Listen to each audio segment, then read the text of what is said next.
ओम श्री गुरुवे नमः। ओम शांति ही शांति ही शांति ही।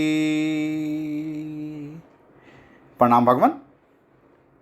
भगवान योग वासिष्ठ महारामायण से स्थिति प्रकरण सर्ग नंबर 42 से 43 और शीर्षक है चेतन तत्व का ही क्षेत्रज्ञ, अहंकार आदि के रूप में विस्तार तथा अविद्या के कारण जीवों के कर्म अनुसार नाना योनियों में जन्मों का वर्णन।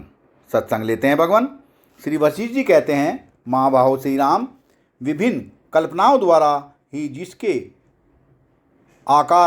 जिसने आकार ग्रहण कर रखा है तथा जो देश काल और क्रिया के अधीन है, चैतन्य का वही रूप क्षेत्रज्ञ कहलाता है।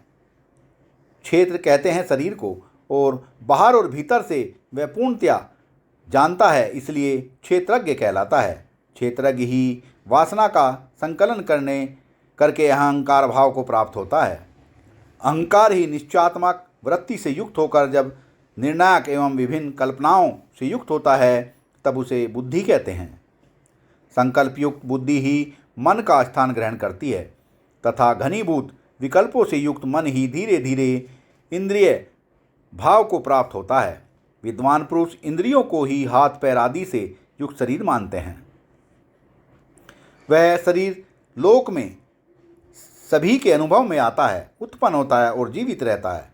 इस प्रकार संकल्प वासना रूपी रस्सी से जकड़ा हुआ और दुखों के जाल से व्याप्त हुआ वह जीव अज्ञान से चित्तता दृश्यता को प्राप्त होता है। जैसे बेर आदि का फल परिपाकवश अवस्था अर्थात रूप रस आदि गुणों से परिवर्तन से ही अन्य रूपता को प्राप्त होता है, उसकी आकृति अर्थात जाति नहीं बदल जाती, वह बेर से भिन्न कोई दूसरा फल नहीं हो जाता। उसी प्रकार जीव क्षेत्रज्ञ भी अविद्या रूप मल के परिणाम वश अवस्था भेद से ही कुछ अन्य रूप सा हो जाता है। आकृति अर्थात परिणाम रहित चेतन जाति से नहीं।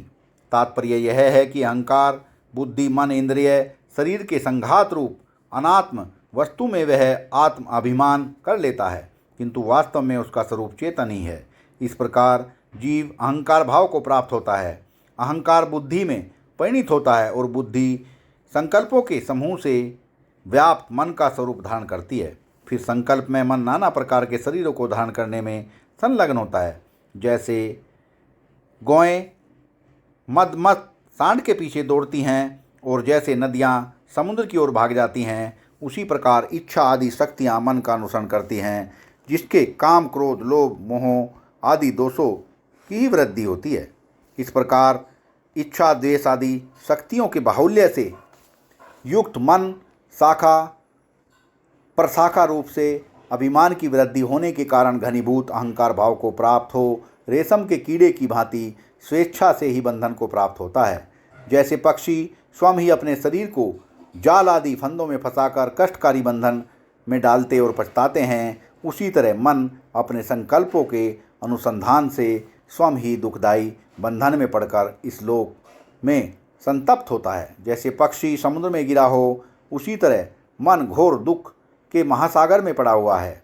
गंधर्व नगर के समान शून्य जगत जाल में अपने बंधन के हेतु रूप देह आदि पर आसक्ति रखता है, विषयों की ओर दौड़ा जाता है और तत्वज्ञान आदि के प्रति अविश्वास के समुद्र में निरंतर बह रहा है। जो अनंत विषयों में अनंत कल्पनाओं की उत्पत्ति में हेतु है, उस माया अथवा अविद्या के द्वारा इस जगत रूपी विशाल इंद्रजाल का विस्तार करने वाले मूढ़ जीव जल में आवर्तों अर्थात भंवरों के समान तब तक चक्कर काटते रहते हैं जब तक उन्हें अपने अनिंदित विशुद्ध आत्मस्वरूप का साक्षात्कार नहीं हो जाता।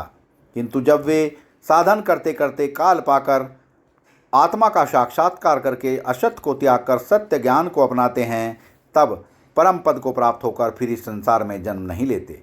कुछ अज्ञानी जीव सहस्रों जन्मों का कष्ट भोगकर विवेक को प्राप्त करके भी मूर्खता के कारण उस संसार रूपी संकट में ही गिर जाते हैं। कुछ लोग उच्च कुल में जन्म और साधन की शक्ति एवं सुविधा को पाकर भी अज्ञान और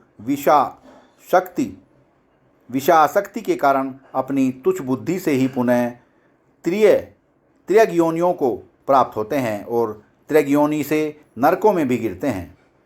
कुछ महाबुद्धिमान सत्य पुरुष एक ही जन्म के द्वारा मोक्ष रूप ब्रह्म पद में शीघ्र ही प्रविष्ट हो जाते हैं।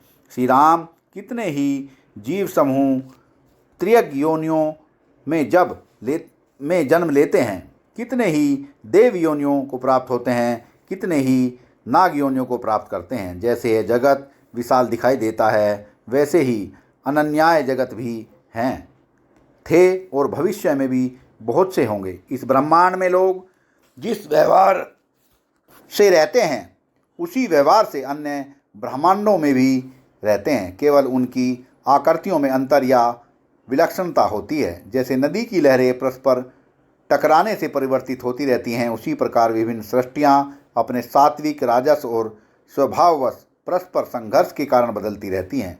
जैसे जलराशि समुद्र में अनंत लहरें निरंतर उठती और विलीन होती रहती हैं, उसी प्रकार उस परम पद स्वरूप परमात्मा में यह तीनों लोकों की रचना आदि मोहमाया व्यर्थ ही विस्तार को प्राप्त हो अनवरत बढ़ती, परिणाम को प्राप्त होती और विनष्ट होती रहती है। सत्संग को विराम देते हैं भगवान। प्रणाम भगवान।